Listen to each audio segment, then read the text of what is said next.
World news today চ্যানেলে আপনাকে স্বাগতম। আপনার জন্য নিয়ে এসেছি ক্রিকেট দুনিয়ার সর্বশেষ ও চমকপ্রদ দুইটি আপডেট। বাংলাদেশ ক্রিকেট এখন আলোচনায়।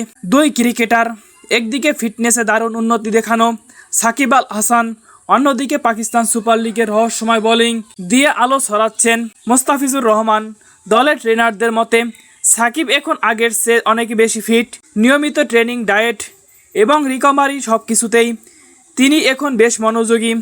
কোচিং স্টাফরাও আশাবাদী তার এই ফিটনেস আসন্ন সিরিজগুলোতে বাংলাদেশ দলের বড় শক্তি হয়ে উঠবে। অন্যদিকে লাহোর কলান্দাসের হয়ে খেলতে গিয়ে মোস্তাফিজকে ঘিরে শুরু হয়েছে নতুন আলোচনা। জানা গেছে তার বোলিং স্কিলকে 4টি শ্রেণীতে বিশ্লেষণ করা হয়েছে: কাটার, স্লোয়ার, ডেথ ওভারে নিয়ন্ত্রিত বোলিং এবং গেম রিডিং। তবে প্রশ্ন উঠছে, এটা কি সত্যিই কোনো গবেষণা নাকি শুধুই আধুনিক ক্রিকেটের অ্যানালাইসিস?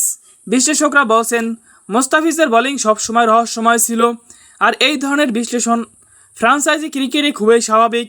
তাই গবেষণা শব্দটি কিছুটা বাড়িয়ে বলা হলেও তার দক্ষতা নিয়ে কোনো সন্দেহ নেই। সব মিলিয়ে একদিকে সাকিবের ফিটনেসের আশার আলো, অন্যদিকে মোস্তাফিজের বোলিংয়ে নতুন রহস্য। দুই তারকাকে ঘিরেই বাড়ছে ভক্তদের প্রত্যাশা। আমাদের ভিডিও আপনাদের ভালো লেগে থাকলে অবশ্যই লাইক, কমেন্ট, শেয়ার এবং সাবস্ক্রাইব করে আমাদের পাশেই থাকবেন।